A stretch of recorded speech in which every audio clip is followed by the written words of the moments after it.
Tonight, your presenters and hosts are myself, which is Ruth Winters, and I'm an organiser with the EIS. And we also have Dee Matthew, who is another organiser, waving her hand there.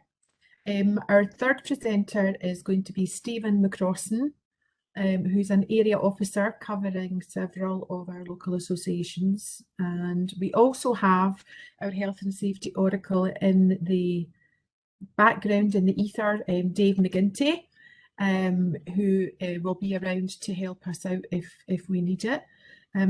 Through the whole session, you will be able to put questions, as is the norm, in the chat box. There will be a little time at the end for actual questions to be asked.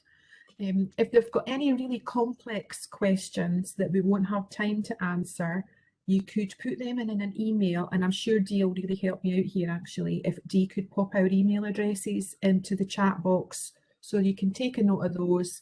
And if there's anything we either don't get around to answering for you this evening, or that it's a bit too complex to go into this evening, we will try and get that response to you. If you can't hear Fiona, I think you'll have to do something with your own settings. Unfortunately, I don't think there's anything I can do to help if you can't hear. So, as I say, this will be recorded, so it will go on, the recording will go on the EIS website, as will the PowerPoint presentation as well. And hopefully that'll be of help. We are actually talking as well of potentially running another one if the need is there, and possibly do some more in local associations if that's helpful. So let's get started. I shall just give me 2 seconds so that I can share this. And hopefully, yep, everybody can see that, which is great. I'll just move this down. Okay, so yes, health and safety and ventilation in schools. This presentation has been pulled together today, and it was a need that came into head office, and a call that came into head office to do a bit more awareness and have a bit more training for you as reps and officials around what is quite a complicated issue, but no doubt and nonetheless a very, very important issue, particularly around the area of COVID and the periods that we have been living and working in terms of COVID. So it is about helping you understand your workplace rights as reps, covering a very small part around legislation, looking more into the guidance for you, and trying to assist you with the detail. There is so much, there's a myriad of guidance out there, and I know how difficult it is, but we do want to ultimately build safer and stronger schools. So we are going to cover the health and safety guidance around ventilation during the COVID pandemic in schools. Going to have a brief update for you, an awareness session around implementation of the guidance and the legislation. And then also one of the most important parts in any role as a rep for any particular subject, but more so this, is about remedies and what we can do to improve the situation in schools, and how we can assist you do that, and how you can assist your members.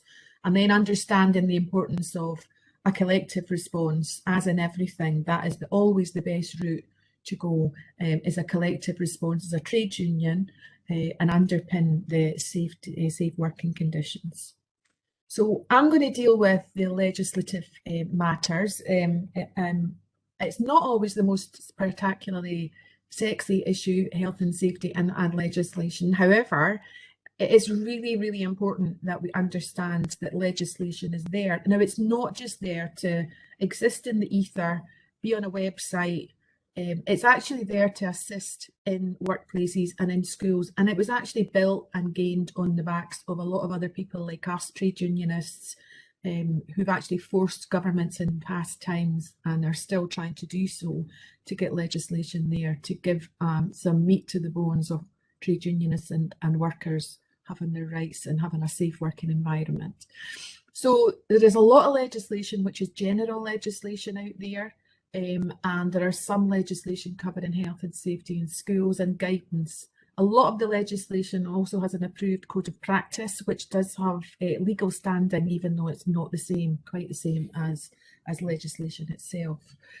But one of the key things I want to make sure is that people understand and take away from this session, as well as COVID has brought to the fore the importance of health and safety in the workplace and in schools, and what we can do about it. A lot of this legislation has existed already around ventilation, around temperatures, around risk assessment, around safety in schools and in general safety matters. COVID has not produced the legislation that we can use to assist us.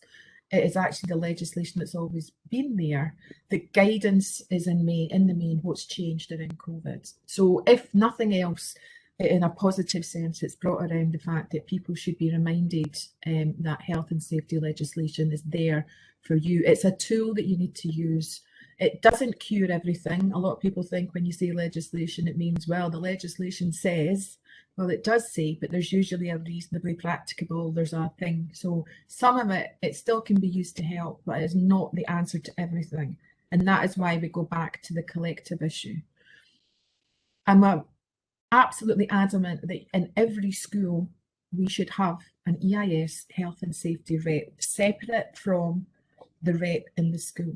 And I know it's not always easy, but if the COVID has taught us one thing, it is the importance of health and safety in your environment, and making your environment and keeping your environment safe can be assisted by having health and safety reps. And that's all I'll say about the matter, other than there is absolutely excellent health and safety reps training available in the EIS. So if anybody is interested in the slightest, get in touch with your organiser or your LA secretary, and we will do everything we can to support you to become an EIS health and safety rep.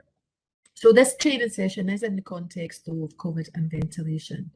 So the most relevant pieces of legislation we're going to cover and talk about very briefly, there's three, and it's the Health and Safety Work Act 1974 and all the associated regulations.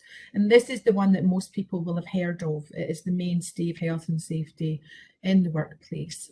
And it actually gives you, this is the one that gives you all the rights to actually have risk assessment, consultation, have input, and it's so important. It's like the backbone of your health and safety legislation. Updated risk assessments come out of this act, and it's about they must be completed, not they should be completed. And in the context, the revised guidance is what must be taken into the context when you're doing any revised risk assessment, updated or your initial one. But we're well past that at this stage, as you should all be aware. If you haven't already participated in the EIS's risk assessment training, that we think we rolled that programme out quite quickly after COVID hit. It's still on the website, so you can still watch that video. If you can't find it, again, get in touch with your organiser and the PowerPoint. And we actually did do it in LAs as well, so hopefully you will understand the principles we're talking about when it is a risk assessment. So this is the legislation that backs this up. The Workplace Health and Safety and Welfare Regulations 1992 are the regulations that deal with the most commonly raised issues, and that's ventilation and temperature. And Regulation 6 is the one here, as you can see, that deals with ventilation. And this is, whilst we're talking about ventilation in the context of COVID, this legislation has already existed prior to COVID, and that's what we need to understand. We all know there are buildings, different types of buildings, etc., different ages, different qualities, different standards. This is the kind of thing that should make you utilise the legislative instruction to go back and try and get improvements in your schools if they are not already meeting the legislation as it stands. So it talks about what is acceptable under the Act. And obviously it's effective, suitable provision, it's the ventilation, and workplace ventilated a sufficient quality of fresh and purified air. That doesn't always mean that you have to open a window and freeze through the winter as well, which I know is a big issue at the moment. And it's about the plants, and it must be, your equipment must be up to standard. Devices to show if it's not working, and as you can see, I'm not going to go through all this list here, but it's really important that you know that this exists for your ventilation already. The ACOP, which is the approved code of practice, as I referred to earlier, has standing in law, but it's not legislation itself. It's really important because codes of practice underpin most things, an awful lot of things. So if you have a look here, you'll see that this is about the air that's introduced should, as far as possible, be free of impurity. The inlets should be filtered and remove particulates. And the mechanical systems, which is again such a relevant issue through COVID at the moment. And again, look, the legislation, when we were talking about this balance or imbalance, where you're being told to have the ventilation on, but then you're also being told to keep the windows open, then you're getting cold. It says occupants should not be exposed to uncomfortable drafts, and that's partly in the legislation as well. So that's where we want to, that's all I'm going to cover in this. Regulation 7 of the same Act goes on about temperature. Again, this is one that comes up quite a lot, and this is the main points here that we're talking about in terms of temperature. It should be reasonable is actually what the Act says, that the temperature in all workplaces, whilst it is, and again, it's got a lot to do with how many people are in the building when it's being used actually, and that cooling and heating shall not be used with the results in the escape into a workplace of fumes, gases. So it means that it has to be safe. You know, the methods of heating has to be safe basically. And the other two things, which are probably the most asked thing, actually the first bullet point, is what is a reasonable temperature?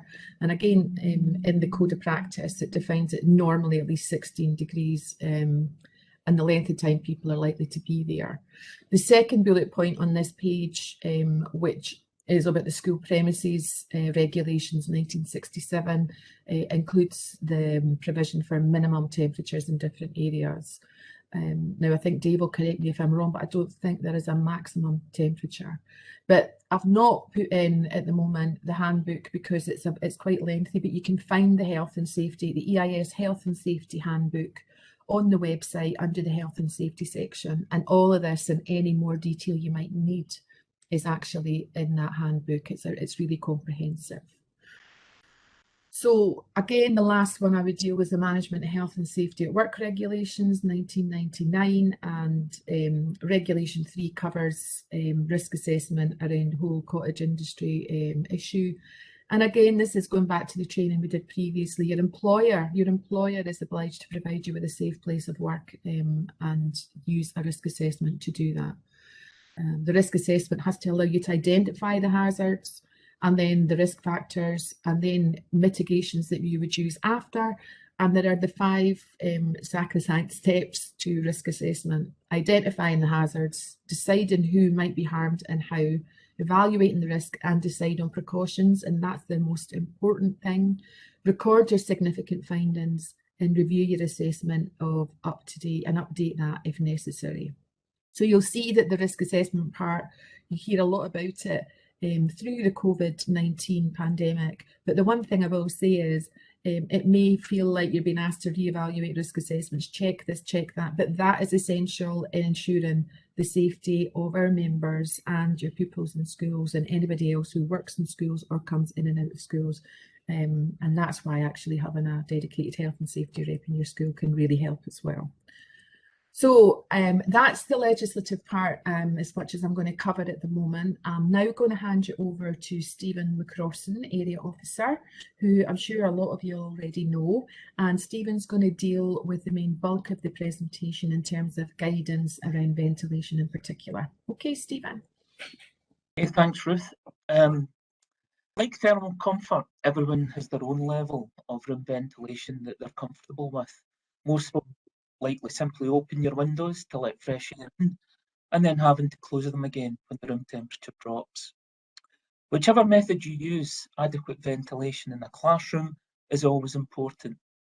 However, during the current pandemic, it is one of the main mitigations to reduce transmission of the coronavirus.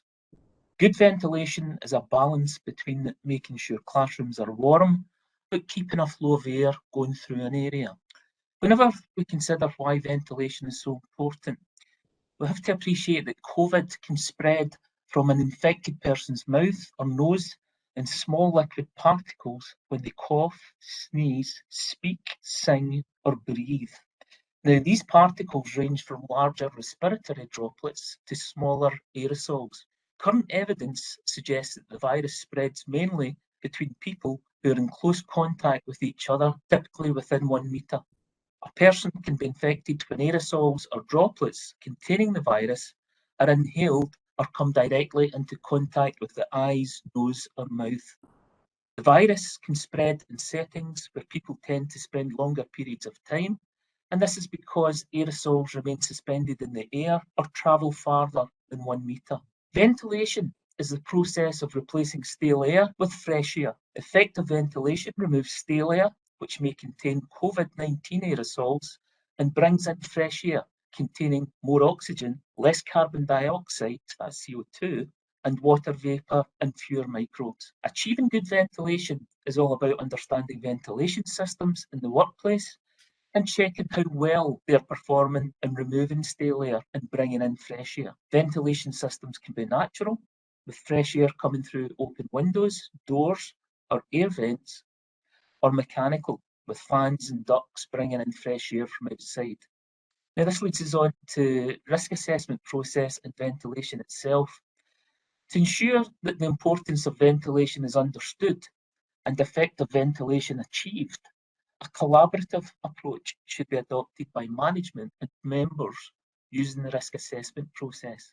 Now, it's important that heating and ventilation are included in a risk assessment, and the breadth and depth of examining these issues are informed by the latest CERG guidance. We have a revised risk assessment checklist for ventilation and heating that can be accessed on the EIS website. Ruth, can I have the next slide, please? Oh, hold on. Excuse me. Small technical error. Here you go, Stephen. Okay, thank you, Ruth. There are some simple ways to identify poorly ventilated areas. So look for areas where people work and where there's no mechanical ventilation or natural ventilation, such as open windows, doors, or vents. Check that mechanical systems provide outdoor air, temperature control, or both. And if a system only recirculates air and has no outdoor air supply, the area is likely to be poorly ventilated. And thirdly, identify areas that feel stuffy or smell bad. Now, associated with this process is the use of CO2 monitors. People exhale carbon dioxide or CO2 when they breathe out. Now, if there is a build-up of CO2 in an area, it can indicate that ventilation needs improving. Although CO2 levels are not a direct measure of possible exposure to COVID-19, checking levels using a monitor can help you identify poorly ventilated areas and increased aerosol transmission. Now, different local authorities will have different approaches to monitoring CO2 levels.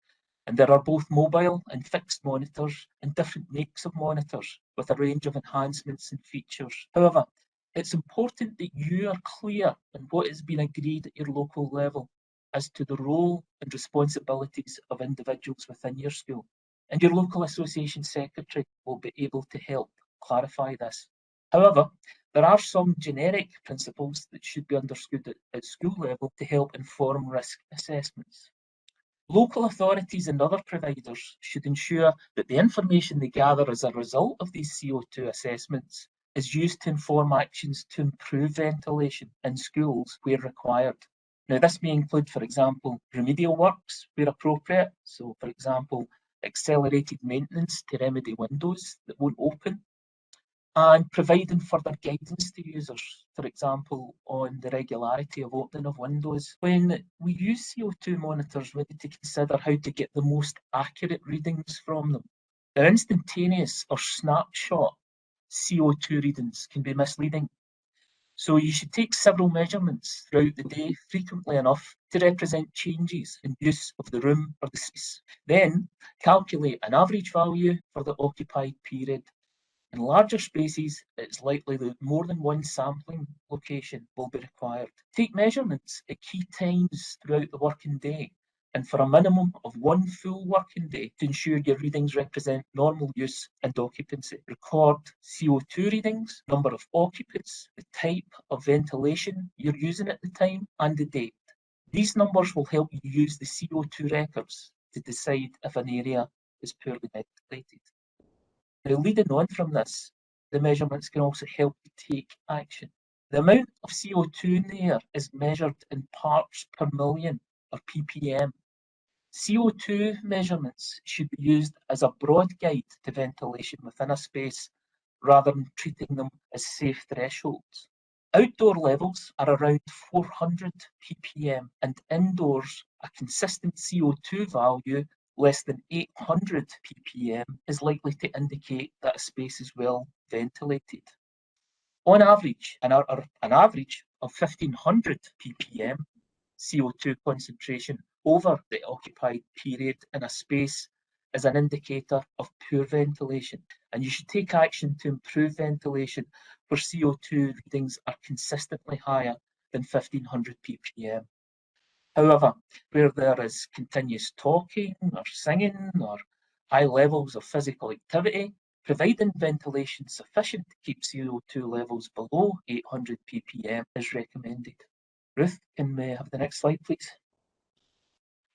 There are several factors to consider when deciding on the ventilation needed in your work areas. You must make sure that there's an adequate supply of fresh air in any workspace, and you can do this by using natural ventilation or mechanical ventilation.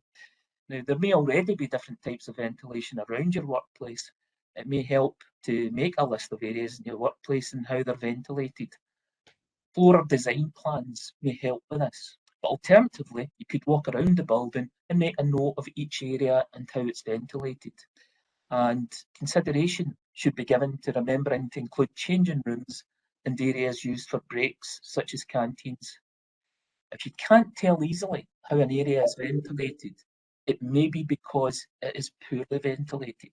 When assessing ventilation in the workplace, the following should be considered. How many people use or occupy the area? The more people who use or occupy an area, the greater the risk that an infected person is there, increasing possible exposure to aerosol transmission. How large is the area? The larger the area, the lower the risk. What tasks or activities take place in the area? Well, activities that make you breathe deeper, for example, physical exertion or shouting, will increase generation of aerosols and risk of transmission. Some consideration should be given as to whether or not some activities can be moved outside. Are there any features in the workplace that affect ventilation, for example, large machinery or equipment? Do you use desk or ceiling fans? These shouldn't be used in poorly ventilated areas. Do any areas feel stuffy or smell unpleasant? Are there any areas of the premises without either natural ventilation or mechanical ventilation? And Ruth, if we could just continue with this on to the next slide, please. Are any air bricks blocked? Do windows open to allow fresh air to enter the workspace? Do ventilation grids appear dirty? Are ventilation facilities blocked by furniture or curtains? Are drafts avoided for those seated near windows and doors? And do mechanical ventilation systems provide outdoor air, temperature control, or both? If a system only recirculates air and has no outdoor air supply, the area is likely to be poorly ventilated. Can we move the next slide, please, Ruth? Now, you can improve natural ventilation by fully or partly opening windows, air vents and doors, but don't prop fire doors open. Buildings are usually designed to provide adequate ventilation, and you should be able to open any windows or vents that let in fresh air. If they cannot be opened, ventilation in that area will be less effective. If you identify an area that needs improvement, you should decide if it's safe for people to use that area before anyone makes any changes to it. A maximum capacity should be introduced for smaller rooms to ensure greater dilution, and this may mean reducing numbers of students in smaller classrooms. It should be noted that halving occupancy is equivalent to doubling the ventilation rate, and some poorly ventilated areas of the premises may need to be restricted to single occupancy or for very short durations, or actually be put out of use until ventilation is improved. One way of improving natural ventilation is purging or airing rooms. Now, airing rooms as frequently as you can improves ventilation. Opening all the doors and windows ahead of the start of the working day maximises ventilation in a room. Classroom and other areas should be ventilated properly between classes and uses, including at breaks and at lunchtime. Now, this is one of the most important measures to ensure effective ventilation and involves opening windows fully for a short period of time. Subjecting rooms to periods of no occupancy also allows contaminants to dissipate. Cooler, windier weather increases natural ventilation through openings. This means you don't need to open windows and doors so wide.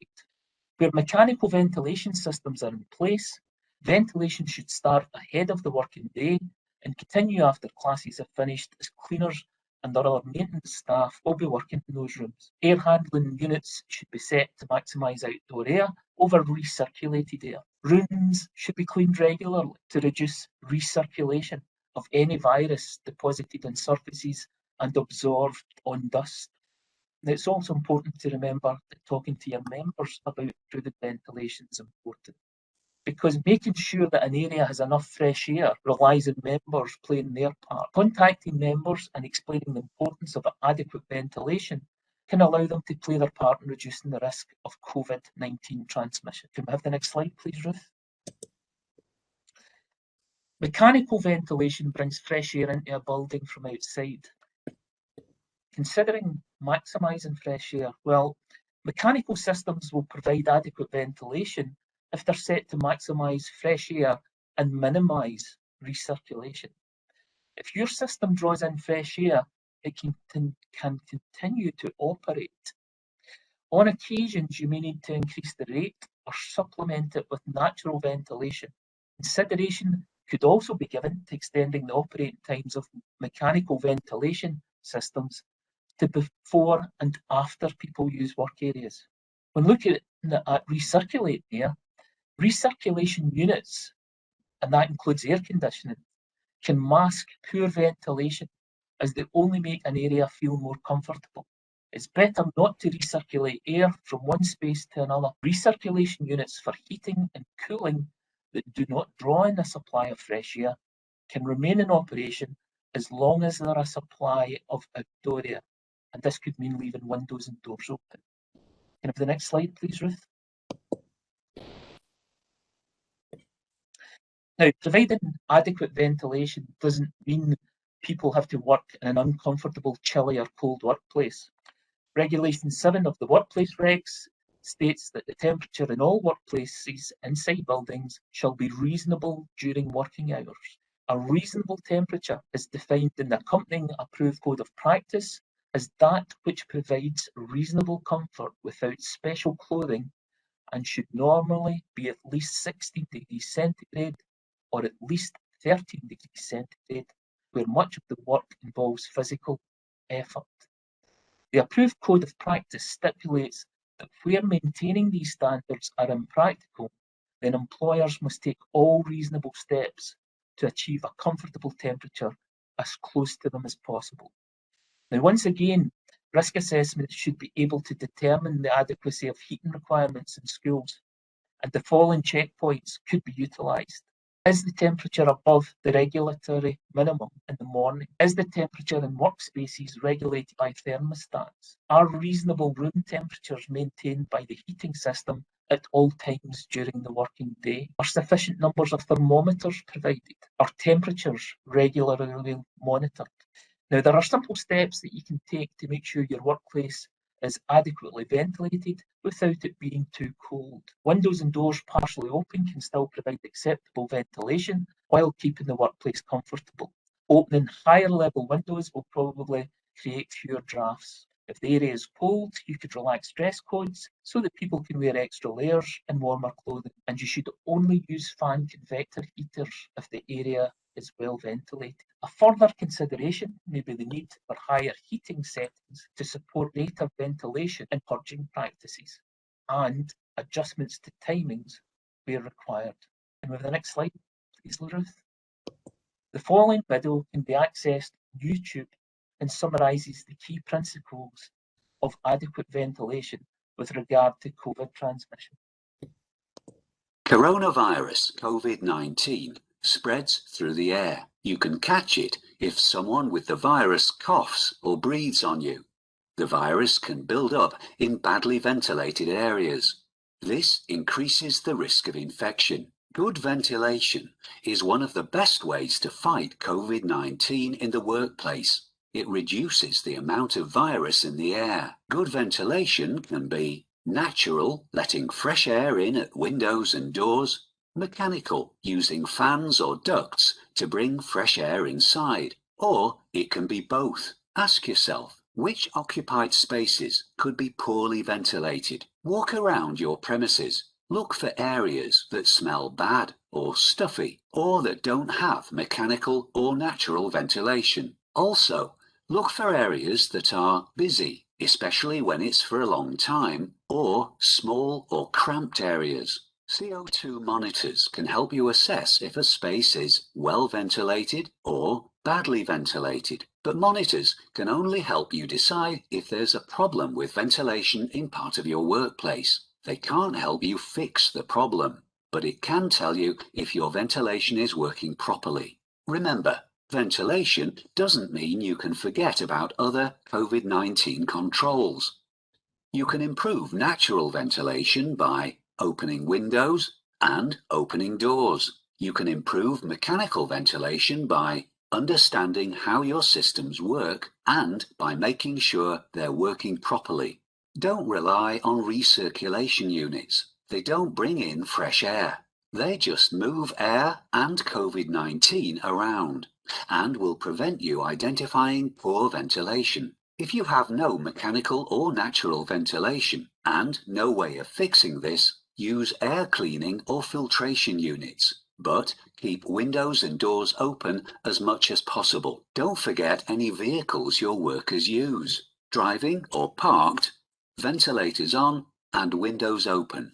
Between trips, open doors to clear the air. Thanks, Stephen, for that excellent section of the presentation, and I hope that was helpful for everybody and the video. We're now going to move on to Dee Matthew, our organiser, who's going to carry on with the next and final part of the presentation. Thank you very much. So you've heard from Ruth and Stephen on the mechanics of risk assessments, the legislation that underpins your health and safety, and the guidance on COVID-19 mitigations in schools, specifically on ventilation. So let's recap on what we need to look for so that if we see this is not being done, we can consult our branch and take a collective response. So in terms of air supply, the law states that there should be an adequate supply of air in the workplace, whether COVID or not. So in terms of ventilation, this is a control measure that should be applied alongside other mitigations, as that wee video just told us. So like enhanced cleaning and hygiene, also mask wearing and distancing among staff.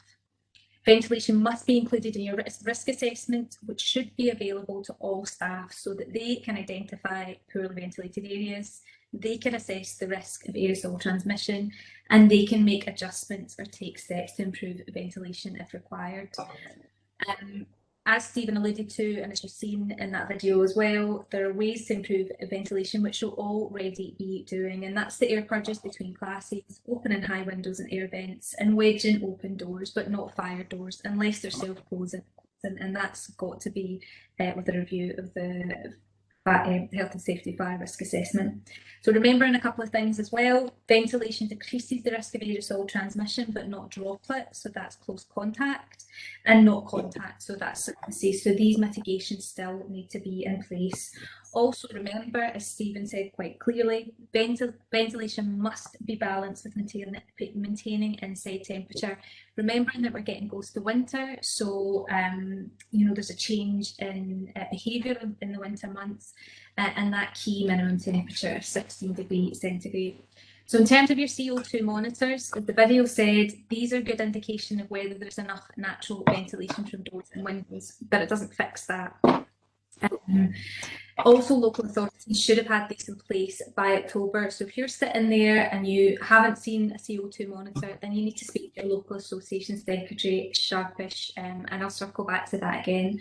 The numbers that you need to remember, as Stephen said, are 800 parts per million. If you're getting a regular reading of over that, then adjustments must be made. And above 1500 parts per million, then urgent action must be taken. And action on serious issues with ventilation is best taken collectively, and that's the key message we're giving you today. So moving on to slide 16.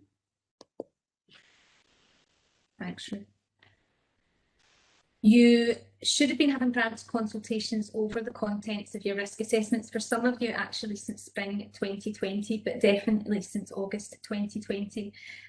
So I imagine that consulting your branch engaging member views should be something that you've been involved in, and hopefully relatively quick and straightforward. So there's a number of things that we can do. Conducting regular branch meetings, still online, the EIS advice is, unless it can be socially distanced. This ensures members have the opportunity to see the risk assessment and understand the mitigations and guidance, and also that they can directly feedback issues if they see them arise while in these meetings. That gives them the forum to do that. Just hammering this home that a collective response to health and safety issues means resolving issues using the power of the branch. So that's where everybody participates in taking responsibility for reporting any breaches in health and safety. So we said this before, if you were at previous health and safety training at the start of the year, quite close to the start of the pandemic, establish a branch subcommittee or subgroup. So your branch may have already actioned this since, but either establish this or re-establish this so that you can move quicker on issues if they arise. It also gives members the opportunity to be involved in union activities as well. COVID is something we need to organise around, so it shouldn't just be left to the rep. So we need to spread that responsibility out, because health and safety is everybody's responsibility. In terms of identifying members' concerns, members need the opportunities and spaces to raise concerns, so that's why branch meetings are great. However, surveys are quick and yield usable data, which is key. So SurveyMonkey, Microsoft Forms, or even email polls are going to get you that hard data. Put concerns in writing. So written evidence of concerns being communicated is absolutely vital. If adjustments aren't made, if concerns aren't taken seriously by management, this forms part of the evidence we may need later in the process. We've mentioned your local association secretaries as well, but update them on any issues as they arise. So being able to respond to concerns as a branch is really crucial. But do remember to update your LASEC about concerns too, so that they can be mapped across the authority, and raise the LNCT if this is a similar issue that's coming up again and again, branch to branch. So in terms of escalating any issues that might arise, you may want to raise a formal grievance. So if the issues raised by the branch have not been acknowledged and not acted upon, then members may want to take out a collective grievance. This is something that should be done in writing, where the basis of the grievance is set out, but you absolutely will have your local association secretary informed and supporting at this stage. Further to that, the next step in escalation if concerns of the grievance have not been addressed for ventilation would be raising a dispute. Now, this is unlikely given the amount of guidance that we have in terms of Scottish Government and Health and Safety Executive. However, if you did have to get to this stage, you would absolutely have your local association secretary and your area officer involved at this point. Moving on to slide 17. Actually, building evidence. Now, this slide contains some really common good practice for reps. So whether it be at school level, at LNCT or nationally SNCT, we need to ensure that we're gathering evidence of member concerns in the correct way. So always raise health and safety concerns as soon as they are identified. Don't wait. Do this in writing and email your head teacher. Also update your LASEC at this point if you're seeing a breach, just so that they know. Keep a note of dates and details of any issues that are identified and if they are addressed. And also keep dates and correspondence with senior management on these issues as well, so you've got a paper trail. Always request for concerns to be addressed in writing. So any verbal communication should be summarised in an email outlining your conversation. So if you've had a verbal conversation, go away, put it in writing to your senior management and just say, is this your understanding of the conversation that we had? It's really good practice to do that, just to ensure that you've got that paper trail and you've got it in black and white. There's no such thing as an off the record chat, especially when it comes to members' health and safety. This must be taken seriously, and breaches must be properly recorded in actions. This is so, so important. As previously mentioned, member surveys are a great way of collecting member views quickly and securely, so that we can use this as evidence to build our case for improved conditions in the workplace. So don't discount them as a method. They're very, very useful. Petitions are a quick way of highlighting the strength of member feeling, which can then be presented to management. This builds participation as well, gets the members involved, as well as highlighting their concerns. Sometimes it might be useful to have photographic evidence, so there may be instances where you may want to take photographs to submit this as evidence, so don't discount that as a method of gathering data as well. And remember, health and safety reps, Ruth said this just at the top of the meeting, we can't stress enough how important it is, if you can, to have a health and safety rep in your branch as well as a branch rep. Health and safety reps have got specific protections by law, ensuring that you have an elected branch health and safety rep ensures that issues are dealt with quickly and properly. And again, as Ruth said, there's excellent health and safety training that the EIS can offer. Contact your organiser or your local association secretary, and that training contains all that advice on what protections health and safety representatives have and what entitlements they have, most importantly as well. And lastly, any evidence you collect at school level could help strengthen a case at LNCT or SNCT level, so make sure that you're not discounting any breaches that you see when you see them arise. So the next slide that we have is just a page of useful links. This isn't an exhaustive list, but this is certainly all of the key pieces of legislation and guidance that we've been referring to tonight. This is being recorded, so you will be able to watch this back on the website if you need to revisit this page. And lastly, we're just really leaving you with a message, which is, what are you willing to settle for? Your work environment is important. Your health and safety is protected under law. So it's important that you are coming together as a branch, you're organising together, and you're not settling for any less than making sure that your health and safety is well cared for. Thank you, Ruth. Thanks, Dee. That was excellent. Thank you. Okay, people, we've got about 10 minutes left. If there are anybody who wants to actually ask a question, I think there was a few things. So if you could pop your wee electronic hand up next to your name, if anybody does want to ask a particular question verbally.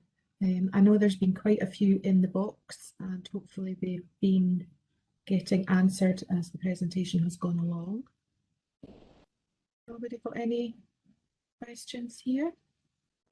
Sorry, I can't find the wee hand. Can I just clarify? The last speaker said that the EIS say that meetings should be online, staff teaching meetings, unless physical distancing of 2 meters can be achieved. And if that can be achieved, we can go ahead and have in-person meetings.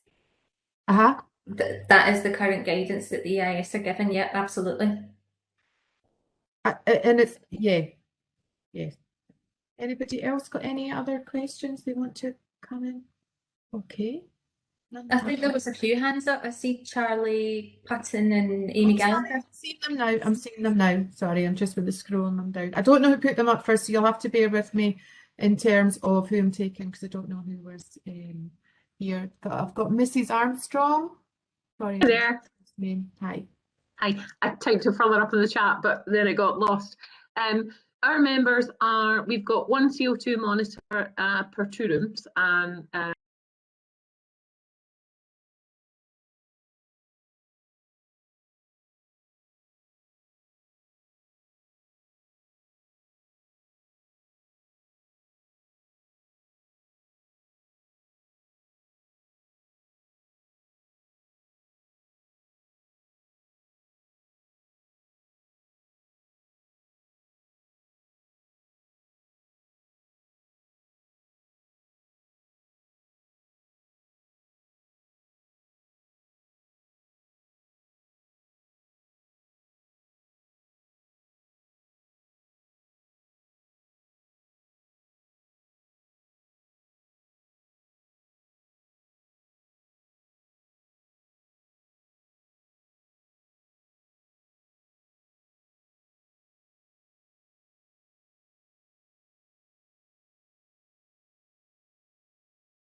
and they're going back and forwards between two classrooms. So 1 week in one in the other, everyone's doing the recording and everything. What membership want to know is, heading into the winter, is that all the windows should be open as common practice widely. The CO2 monitors are mostly green. So members are asking, is it possible? What we've been told is we can close the windows for sort of 15 minutes to build the heat back up and then reventilate. But given that the monitors are standard as green mostly, then is it safe to close the windows until they change? And then all the staff know the children actually are great. They shout, oh, it's gone amber. And they all open the windows and the doors and make sure there's more ventilation and air purge, as I saw your vocabulary is. So I think members want to know, can we have the windows closed as long as the monitors are green, and then open them, especially going into the cold terms, because we've got kids all wrapped up in their jackets and things just now. Okay, that's fine. Stephen, do you want to come back on that? Yeah, I mean, I think that would be an acceptable practice, but I think that it's important that there's a consistent approach that's adopted within schools across the council. So I think that, you know, it may be prudent just to contact your local association secretary. Your local association secretary will have been fully involved in negotiations and how these CO2 monitors are going to be rolled out, and how the process is going to be managed in relation to taking the measurements and any follow-on activity. So those discussions would also be informed by council health and safety officers, as well as our own input from those in employment relations like Dave. So I think that it would be prudent just to check that reflects a consistent approach across the council. Ruth, you're on mute. That's a big error there, isn't it? Sorry, Amy Gallagher. Is Amy there? Hi, that was me, Ruth. Right. I'm not sure if this is actually the right place to raise this, but it just occurs to me while we were talking about risk assessments earlier on. I'm working in an ASN school. We've kind of had a question back and forward for a number of years in this sector, in that who's competent to write risk assessments? Because most of the schools that I've worked in that are ASN or ASL, it's the teachers that have been expected to write the vast majority of risk assessment, including for pupils and also for activities. Obviously not larger things for whole school like the COVID risk assessment, but basically I think one of the questions that we've all had is that a lot of us haven't had any risk assessment training whatsoever, ever. And a lot of us just get told, go and find one on the system and you know, copy it and replicate it. But there's not really that much of an understanding of the process for a lot of the staff. I've been on risk assessment training myself, and having been on it, I know how in-depth it is. So I suppose my question, if it's appropriate to ask, is what should my members in my branch be asking for in terms of this kind of situation? If I can come in here, Ruth, I can answer that. First of all, it's the employer's responsibility to do the risk assessment, not the employee's responsibility to do a risk assessment. Under Regulation 3 of the 99 regs, which Ruth referred to, it's got to be done by a competent person. Now, competent person in EIS language is someone who has been trained. So if you've not been trained to do a risk assessment, then you're not competent enough to undertake one. There have been personal injury court cases where the sheriffs have taken a dim view of accidents that happened on out-of-school trips, for example, where there had been no risk assessment undertaken, or where the risk assessment had been undertaken by a teacher who had absolutely no training. So your takeaway from that is, if you've not been, one, you should be doing it anyway because you're not the employer. But secondly, if you are going to do it, then you have to have received proper and adequate training, or it's invalid. That's great, Dave. I think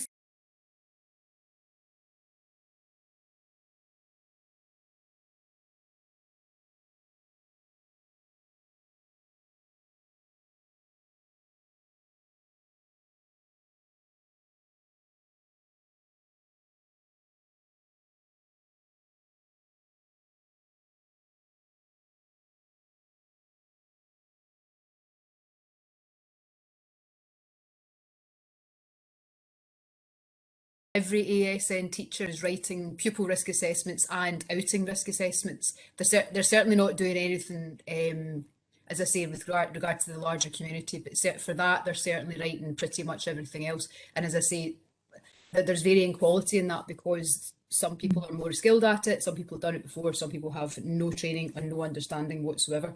And it's kind of just, it's not really very well monitored, this situation, but it's across the sector, it's not just my school. And I think one of the things, just to back up as well and follow on for what Dave says there, and yourself, Amy, is there is nothing that's stopping any rep asking their manager or their head teacher to get a list of those in the management team who are trained in risk assessment. Why wouldn't they answer that question? Right, okay, thanks, Amy. Can we go Charlie Putin? Hello. So I had just two small questions. We are in a school that is not actually owned by the council, like we're renting the place. And one of the issue we've had is we've had very high temperatures, like going up to 30 degrees in some rooms. And when we complained about it, the head teacher and then the owner of the building, they kind of like played a game of ping pong for a while, because one of the, like, they were each saying that it was not their responsibility to handle temperature. And so the guidance we have right now is for ventilation, you open all windows, you open all the doors, and you activate all the fans in all the rooms. But we do have complaints from pupils that it's very cold, obviously. But basically my main question was down to like temperature and ventilation. Is it the owner of the building or the employer's responsibility at the end of the day? Okay. The employer's responsibility. The arrangement that the employer has with a third party over the leasing or renting of property doesn't negate the responsibility under a health and safety law. You can teach in a pavilion or, you know, a marquee. Your employer still remains your employer and has health and safety responsibilities. Mm-hmm. Okay, thank you very much. And my last question is also a very short one. Our staff meetings are quite often held in the hall. So we do respect the 1-2 meters distance, but I've had members asking me about the fact that that room, the hall, doesn't have any window. It's not connected to the outside in any way, and we have no mechanical ventilation at all. So some members have asked me, is it literally just the 1 meter between people, or do we also need ventilation in that room so that it's properly like safe for 2 hours meeting with 17 teachers in the same room? How big's the room? I don't know how big is the room, but it's a hall that can hold 150 pupils. I would suggest if it can hold 150 pupils, then 17 people being in it, you know, should not cause a ventilation issue. However, it's not an either or thing. There should be physical distancing and ventilation. Okay. So, but I mean, in terms of risk assessment, I would assess that risk with 17 people in a room that can take 100 as being on the lower end of the risk. But I've not seen the premises. Okay, yeah. Could that then be maybe checked with a CO2 monitor, maybe? Yeah, I don't see why not. Okay, yeah. Thank you very much. Thanks. Natalie. Sorry, I don't have your surname, Natalie. Oh. Hi there. So we've had an ongoing issue with high temperatures in the school. The heating is on 24 hours and it can't be, they said it can't be turned off because then the hot water goes off, so it can't be turned off constantly. It has been turned off at times, like in the summer when it's really too hot.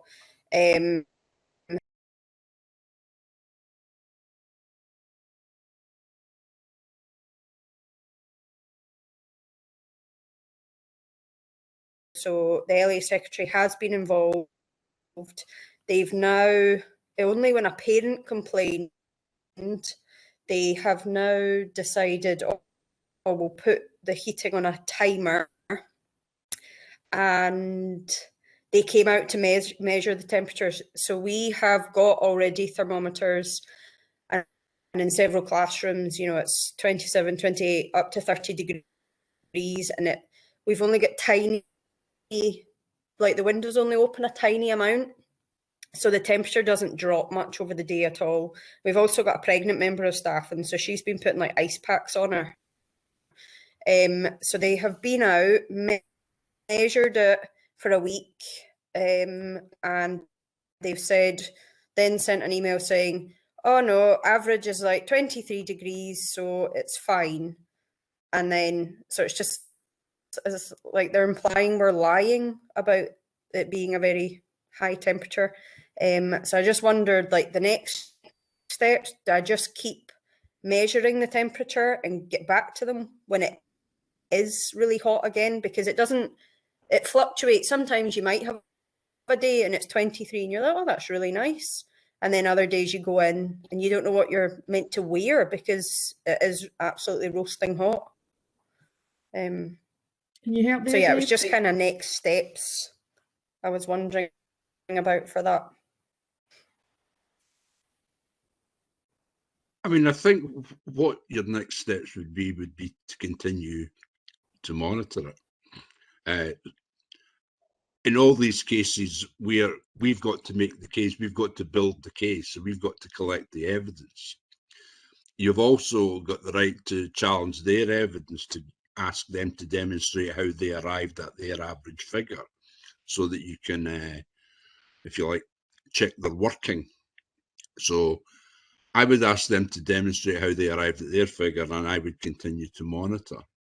But if necessary and you have to escalate it, that is something you would have to discuss locally with a view to raising a formal grievance on the grounds that you're not being provided with a suitable workplace to work in because it's too hot.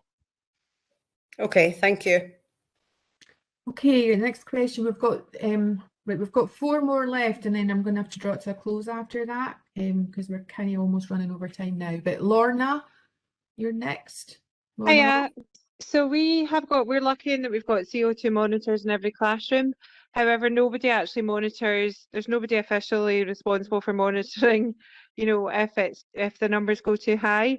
And we have 3 classrooms where it's pretty much impossible to keep it off red because the windows are so small. So they're frequently, the levels, you know, pretty much always between 1600 and 1800.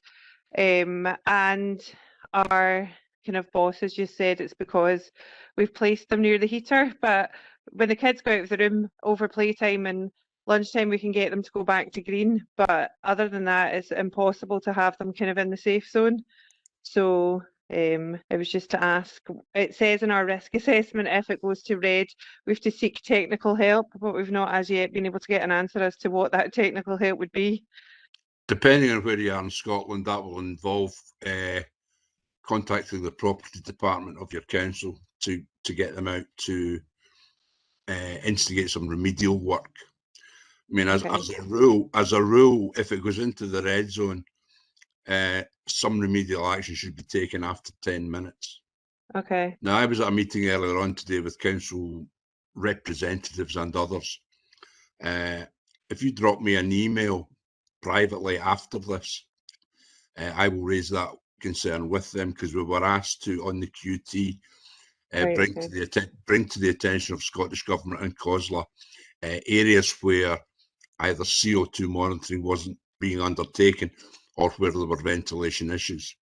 Okay. Because at the meeting I was at today, I was told that 94% or 50,000 learning spaces in Scotland have been assessed and everything's great.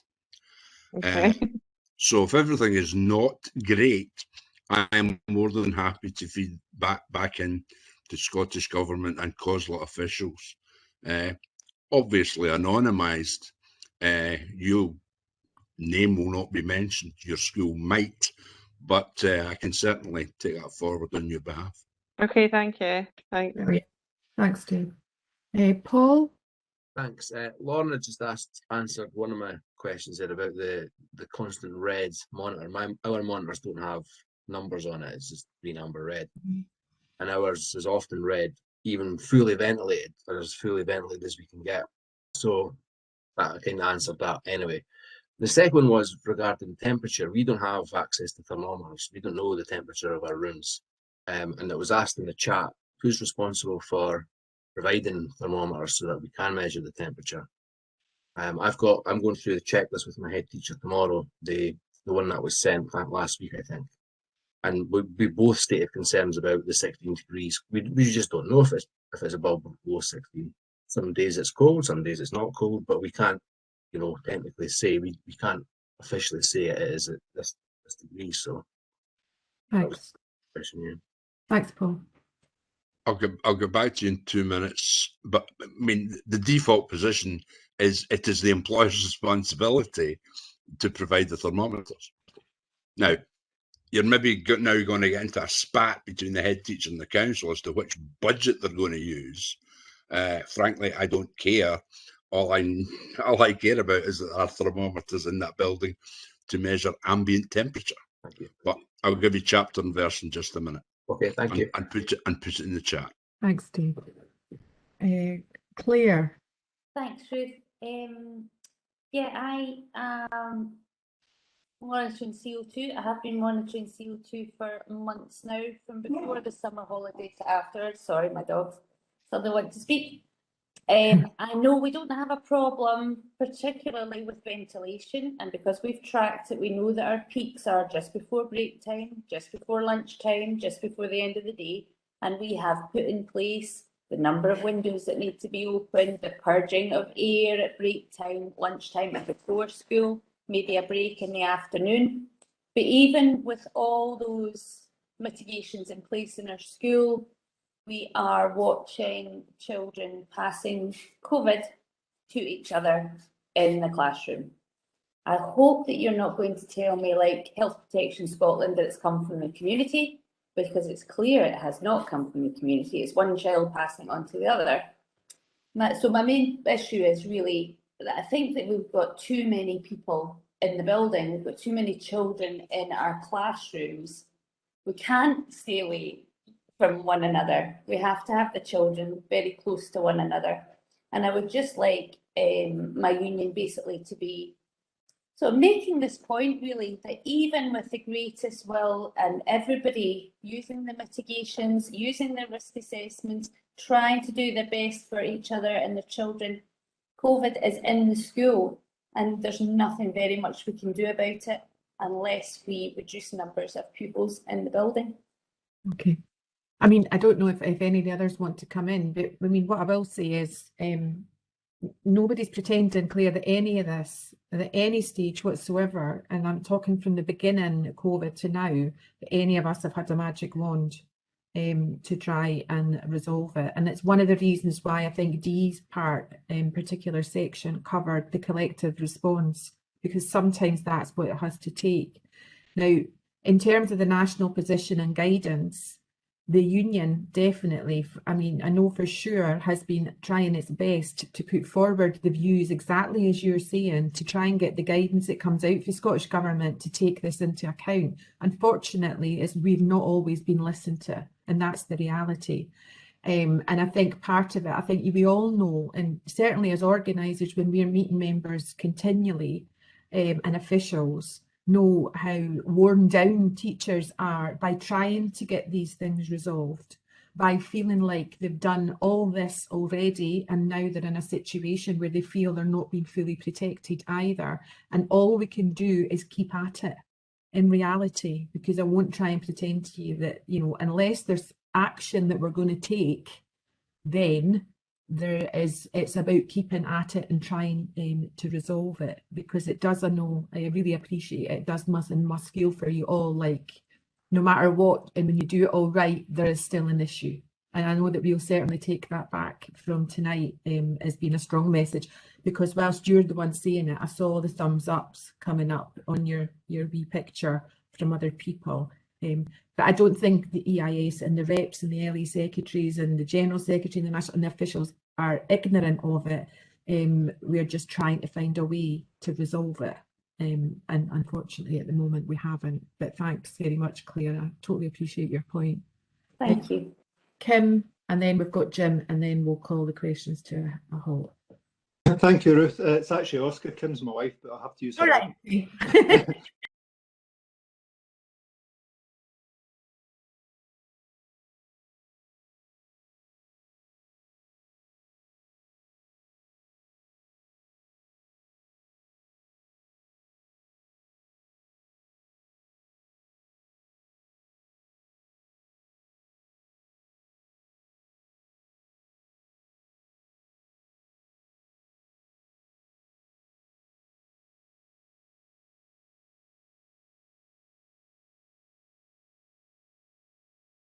Anyway, just hearing stories of people labouring under outdated heating systems, you know, the heating being on all the time, because if it goes off, then the hot water doesn't work, and so on and so forth.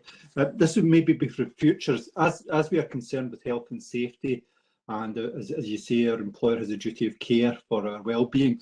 Is there any way we could also extend measuring CO2 to some sort of carbon budget that the council is meant to do for using outdated heating systems? It was my branch that raised the proposal that we look at for greener schools. We look at maybe retrofitting outdated heating systems with air source heat pumps, because that would be a duty of care to us in our long-term well-being. You know, never mind COVID-19, it'd be, you know, there's an environmental issue there.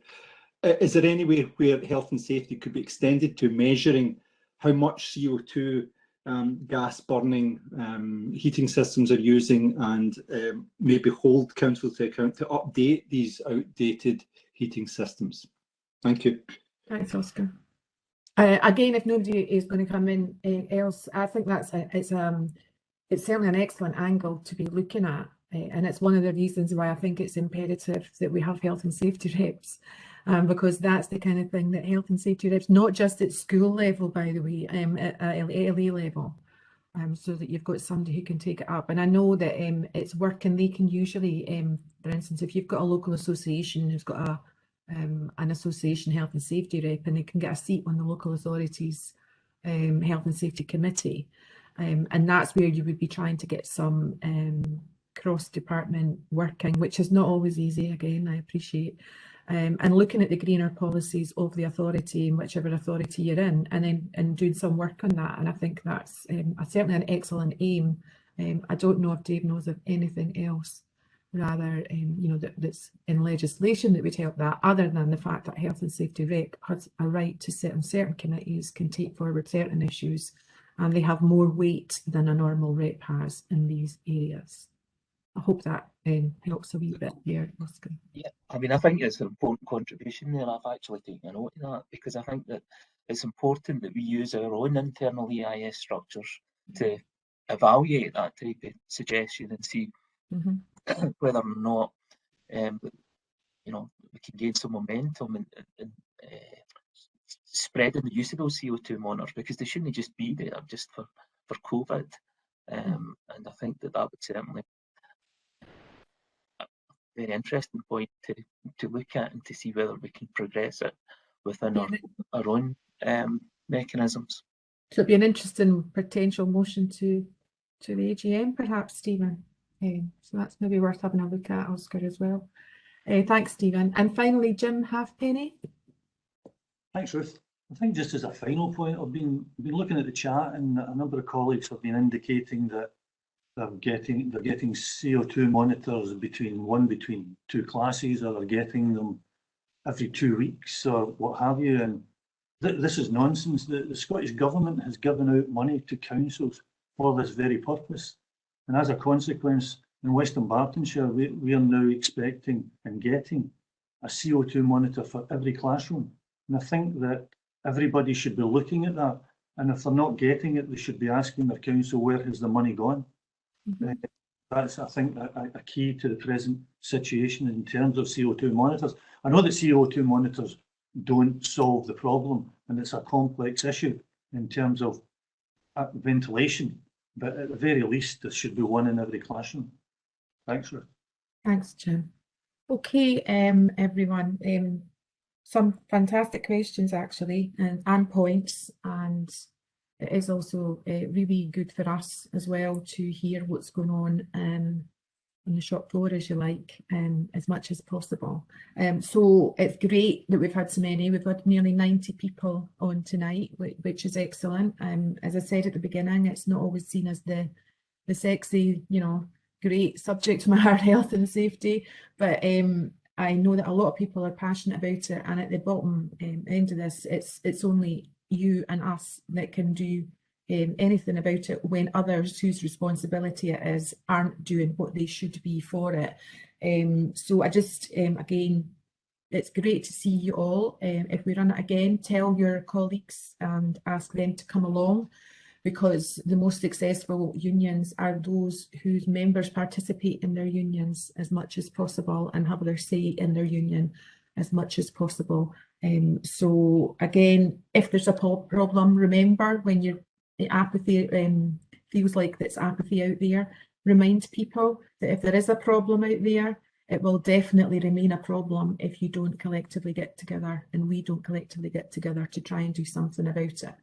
And we want those problems to be resolved. So it was great seeing everybody here. Excellent seminar, and thanks to the presenters and Dave for all of the advice he's been given in the chat. So thank you very much, everyone, and enjoy the rest of your evening. Thank you. Thank you. Bye, folks.